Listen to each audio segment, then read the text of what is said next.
के ऑब्जेक्टिव का उसका प्रैक्टिस सेट नंबर 17 को डिस्कस करने वाले हैं। पिछले वीडियो में हम लोगों ने सेट नंबर 16 तक ऑलरेडी डिस्कस कर लिया है। अगर नहीं देखे हैं तो डिस्क्रिप्शन बॉक्स में प्लेलिस्ट का लिंक दिया हुआ है, आप लोग वहां से जा करके देख सकते हैं। शुरू करते हैं। 17 नंबर सेट का पहला क्वेश्चन है, बिंबिसार ने ब्रह्मदत्त को पराजित कर कौन सा राज्य जीता था? तो बिंबिसार ने ब्रह्मदत्त को पराजित करके अंग को जीता था। याद रखेंगे, इंपॉर्टेंट क्वेश्चन है यह कि बिंबिसार ने ब्रह्मदत्त को हरा करके अंग को अपने कब्जे में किया था। अगला क्वेश्चन है, हर्यक वंश के किस शासक द्वारा अस्थायी सेना रखी गई थी जिसके कारण उसे सैन्य भी कहा जाता था? तो यह रखा गया था बिंबिसार। याद रखेंगे कि हर्यक वंश का जो शासक था बिंबिसार, इसके द्वारा अस्थायी सेना रखी गई थी जिसके कारण उसे सैन्य भी कहा जाता है। नेक्स्ट है, मगध सम्राट अजातशत्रु की राज्य विस्तार नीति का उल्लेख किस जैन ग्रंथ में हुआ है? तो यह किया गया है निर्यावाली सूत्र में। याद रखेंगे कि निर्यावाली सूत्र जो है यह जैन ग्रंथ है। इसमें मगध सम्राट अजातशत्रु की राज्य विस्तार नीति का उल्लेख किया गया है। ऑप्शन सी हमारा राइट आंसर हो जाएगा। नेक्स्ट है, अगला क्वेश्चन है कि बिहार में बड़े पैमाने पर उत्खनन कार्य करने वाले पुरातत्ववेत्ता थे। तो बिहार में बड़े पैमाने पर उत्खनन कार्य करने वाले पुरातत्ववेत्ता थे जिनका नाम था कनिंघम। ऑप्शन बी हमारा राइट आंसर हो जाएगा।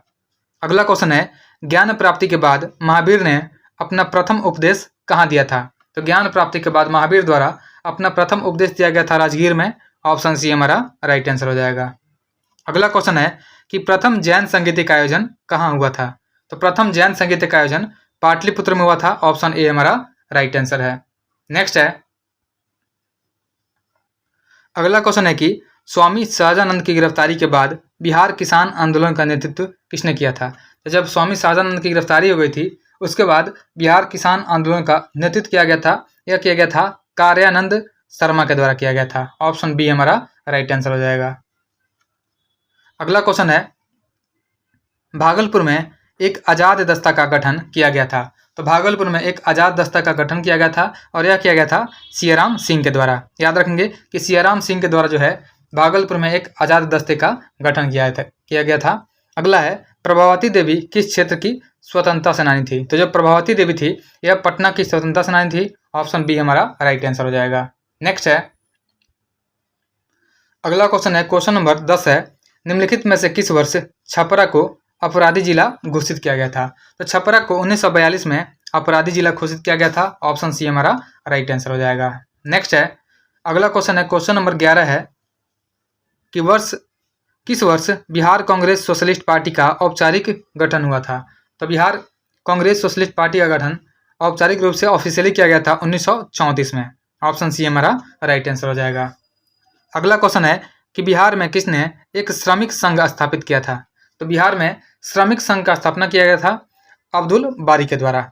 अब्दुल बारी ने एक श्रमिक संघ का स्थापना बिहार में किया था। ऑप्शन सी हमारा राइट आंसर हो जाएगा। नेक्स्ट है, अगला क्वेश्चन है, क्वेश्चन नंबर 13 है, निम्नलिखित में किसके द्वारा 1906 में पृथक बिहार की मांग के समर्थन में एक पुस्तिका प्रस्तुत की गई थी? तो यह प्रस्तुत की गई थी सच्चिदानंद सिन्हा और महेश नारायण दोनों के द्वारा प्रस्तुत की गई थी। याद रखेंगे कि 1906 में पृथक बिहार की मांग के समर्थन में एक पुस्तिका प्रस्तुत की गई थी और इसमें शामिल थे सच्चिदानंद सिन्हा और महेश नारायण दोनों के द्वारा की गई थी। ऑप्शन डी हो जाएगा हमारा। इनमें से उपयुक्त में से एक से अधिक हमारा आंसर हो जाएगा। अगला क्वेश्चन है, असहयोग आंदोलन के समय सदाकत आश्रम से द मदरलैंड नामक अखबार का प्रकाशन किसने शुरू किया था?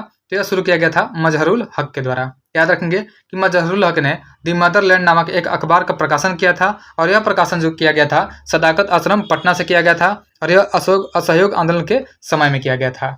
नेक्स्ट है, अगला क्वेश्चन है, क्वेश्चन नंबर 15 है, महात्मा गांधी के चंपारण सत्याग्रह के कारण बिहार के तत्कालीन उपराज्यपाल जिसका नाम था एडवर्ड अल्बर्ट गेट, इसने किसकी अध्यक्षता में एक जांच समिति का गठन किया था? तो किया गया था एफ.जी. सलाई की अध्यक्षता में एक जांच समिति का गठन हुआ था। याद रखेंगे कि महात्मा गांधी के जब चंपारण सत्याग्रह के कारण बिहार के तत्कालीन उपराज्यपाल थे एडवर्ड अल्बर्ट गेट, इसने एफ.जी. सलाई की अध्यक्षता में एक जांच समिति का गठन किया था। ऑप्शन सी हमारा राइट आंसर हो जाएगा।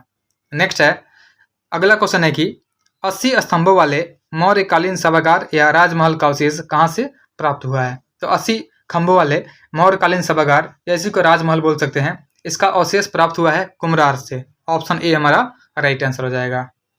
अगला है, किस शासक से श्रीलंका के राजा मेघवर्मन ने गया में एक बौद्ध मठ स्थापित करने का अनुमति मांगा था? तो यह मांगा गया था समुद्रगुप्त से। याद रखेंगे कि समुद्रगुप्त से श्रीलंका के राजा मेघवर्मन ने गया में एक बौद्ध मठ स्थापित करने का अनुमति मांगा था। ऑप्शन सी हमारा राइट आंसर हो जाएगा। नेक्स्ट है, क्वेश्चन नंबर 18 है कि शुंग वंश के पतन के बाद मगध पर किस वंश का शासन स्थापित हुआ था? तो शुंग वंश के बाद जो है मगध पर कौन वंश का शासन स्थापित हुआ था? ऑप्शन बी हमारा राइट आंसर हो जाएगा। नेक्स्ट है, बोध गया के महाबोधि मंदिर की स्थापना हुई थी। तो बोध गया के महाबोधि मंदिर की स्थापना हुई थी गुप्त काल में की गई थी। याद रखेंगे कि गुप्त काल में बोध गया के महाबोधि मंदिर की स्थापना हुई थी। ऑप्शन सी हमारा राइट आंसर हो जाएगा। अगला क्वेश्चन है कि हर्षवर्धन की मृत्यु के बाद बिहार के कुछ क्षेत्रों में कुछ समय के लिए तिब्बत की संप्रभुता स्थापित हो गई थी, जिसका अंत किया था। तो इसका अंत किया गया था आदित्य सेन के द्वारा। याद रखेंगे कि हर्षवर्धन की मृत्यु के बाद जो है बिहार के कुछ क्षेत्रों में कुछ समय के लिए तिब्बत की संप्रभुता स्थापित हो गई थी और इसका अंत किया था आदित्य सेन के द्वारा, इसका अंत किया गया था।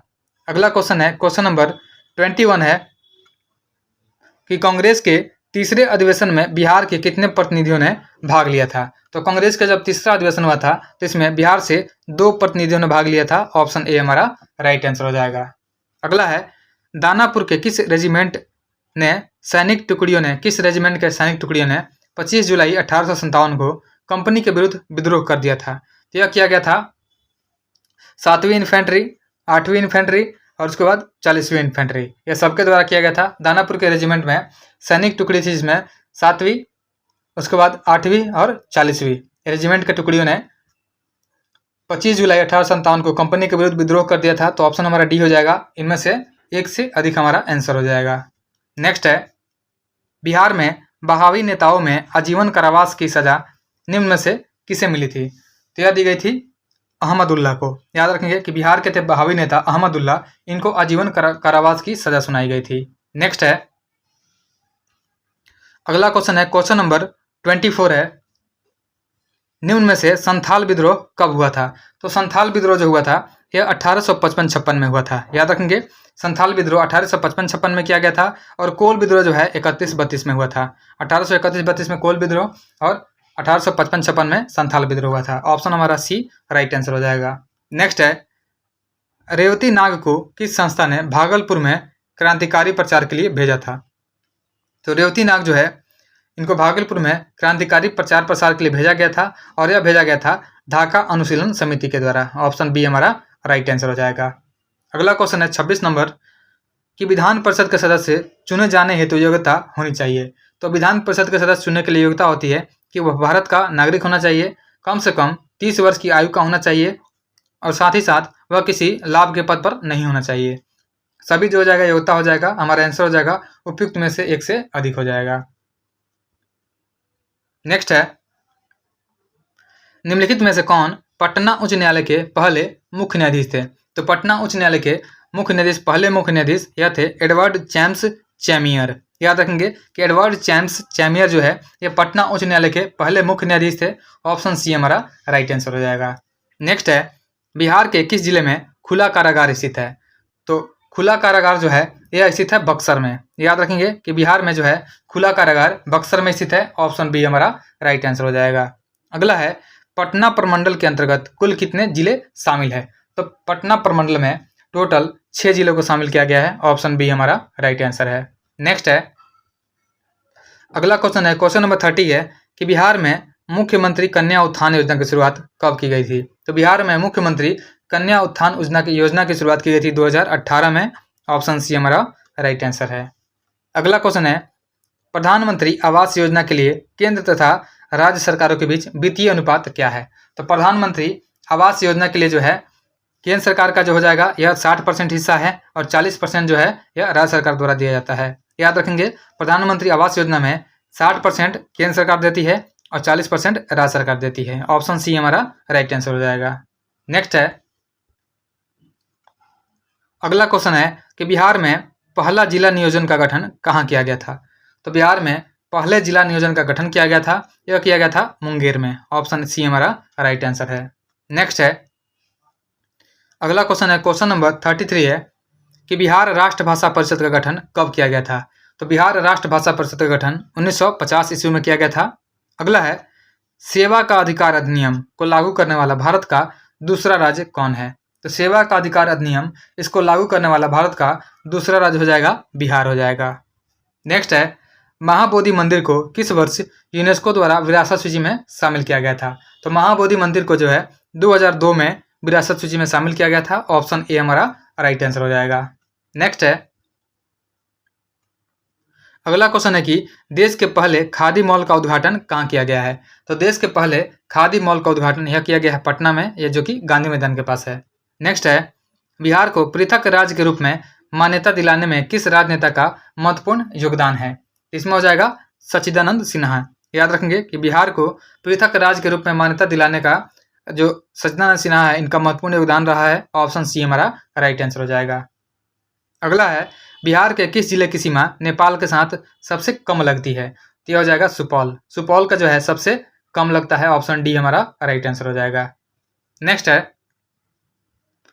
क्वेश्चन नंबर 39 है, निम्न में से कौन सी नदी उत्तरी गंगा के मैदान से नहीं गुजरती है।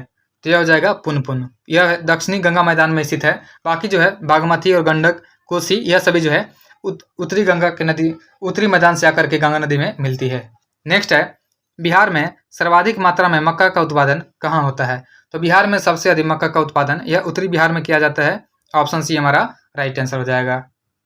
अगला क्वेश्चन है, मंजूषा कला शैली जो है इसका संबंध किस भौगोलिक क्षेत्र से है। तो मंजूषा कला का जो संबंध है यह अंग क्षेत्र से है। ऑप्शन सी हमारा राइट आंसर हो जाएगा। नेक्स्ट है, क्वेश्चन नंबर 42 है कि लोकनायक जयप्रकाश नारायण द्वारा संपूर्ण क्रांति का आह्वान कब किया गया था। तो लोकनायक जयप्रकाश नारायण के द्वारा संपूर्ण क्रांति का आह्वान किया गया था 5 जून 1974 को। ऑप्शन सी हमारा राइट आंसर हो जाएगा। नेक्स्ट है, ज्ञानपीठ पुरस्कार प्राप्त करने वाले पहले बिहारी कौन थे। तो ज्ञानपीठ पुरस्कार प्राप्त करने वाले पहले बिहारी थे रामधारी सिंह दिनकर। याद रखेंगे कि रामधारी सिंह दिनकर जो है यह ज्ञानपीठ पुरस्कार प्राप्त करने वाले पहले बिहारी थे। ऑप्शन बी हमारा राइट आंसर हो जाएगा। नेक्स्ट है, क्वेश्चन नंबर 44 है, त्रिवेणी नहर किस नदी पर स्थित है। तो त्रिवेणी नहर जो है यह गंडक नदी पर स्थित है। ऑप्शन सी राइट आंसर हो जाएगा। अगला क्वेश्चन है, बिहार में औद्योगिक प्रोत्साहन नीति को कब लागू किया गया। तो बिहार में औद्योगिक प्रोत्साहन नीति को लागू किया गया था 2011 ईस्वी में। नेक्स्ट है, बिहार में सर्वाधिक मात्रा में चूना पत्थर का विस्तार पाया जाता है। तो बिहार में सबसे अधिक चूना पत्थर का जो विस्तार पाया जाता है यह रोहतास जिले में पाया जाता है। ऑप्शन ए हमारा राइट आंसर हो जाएगा। याद रखेंगे कि बिहार में सबसे अधिक चूना पत्थर का विस्तार रोहतास में पाया जाता है। ऑप्शन ए हमारा राइट आंसर हो जाएगा। नेक्स्ट है, अगला क्वेश्चन है कि बिहार सरकार द्वारा किस तिथि को प्रतिवर्ष शहीद दिवस मनाए जाने की घोषणा की गई है। तो शहीद दिवस मनाए जाने की घोषणा की गई है 10 फरवरी को, और यह किया गया है बिहार सरकार के द्वारा। याद रखेंगे कि बिहार सरकार के द्वारा 10 फरवरी को प्रतिवर्ष शहीद दिवस मनाए जाने की घोषणा की गई है। ऑप्शन ए हमारा राइट आंसर है। नेक्स्ट है, केंद्र सरकार द्वारा गरीब कल्याण रोजगार योजना की शुरुआत बिहार के किस जिले से की गई थी। तो यह की गई थी खगड़िया से। याद रखेंगे कि केंद्र सरकार ने गरीब कल्याण रोजगार योजना की शुरुआत जो है यह खगड़िया से शुरू की। ऑप्शन ए हमारा राइट आंसर हो जाएगा। अगला है, 2011 की जनगणना के अनुसार बिहार में सर्वाधिक बाल लिंगानुपात वाला जिला कौन है।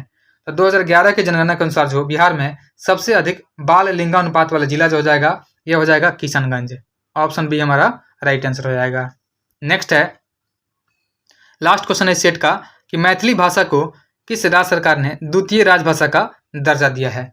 तो यह दर्जा दिया गया है झारखंड के द्वारा। याद रखेंगे कि मैथिली भाषा को द्वितीय राजभाषा का दर्जा यह झारखंड गवर्नमेंट के द्वारा दिया गया है। ऑप्शन बी हमारा राइट आंसर हो जाएगा।